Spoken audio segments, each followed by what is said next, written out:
Moqchi bo'lganlar ko'paydi.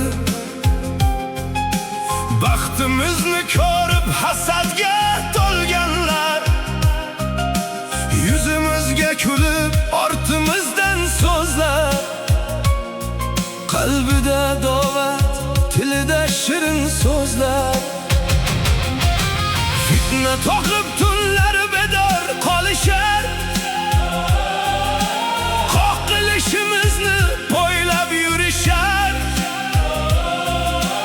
Ammo har sinovdan kuch olib o'tdik, yiqilsak ham yana tik turib ketdik. Yo'limiz mashaqqat, yomg'ir u dol, lekin umidimiz hech bo'lmagan son. Bizni faqat Xudoyim qo'llaydi doim. Haq yo'lida yurgan yutqazarmi ayting? Bizni sindirmoqchi bo'lganlar qancha urindi, yenga olmadi. Hasad o'tida yonib qolganlar niyatiga hech ham yeta olmadi. Bizni sindirmoqchi bo'lganlar shamol kabi o'tib ketadi. Bizni faqat Xudoyim qo'llaydi. Haq yo'lida g'alaba kutadi.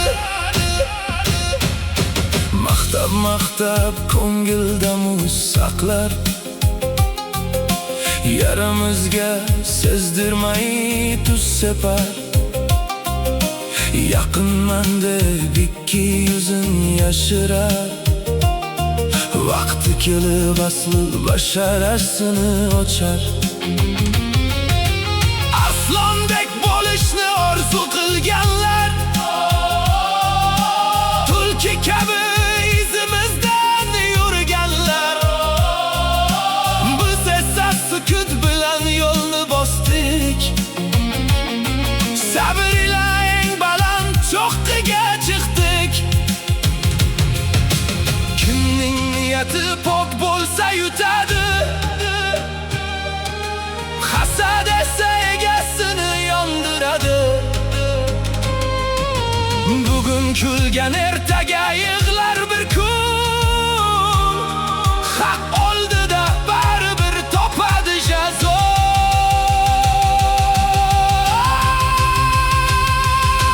Bizni sindirmoqchi bo'lganlar endi ortimizdan chang yutadi. Qalbimizni hech kim sindirolmaydi, chunki bizni Xudoyim qo'llaydi. Bizni sindirmoqchi bo'lganlar nomimizni yana eshitadi.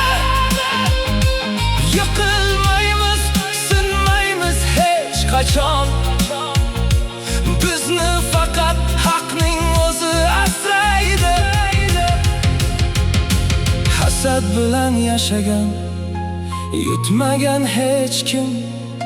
Sabr bilan yurgan, topgan baxtini.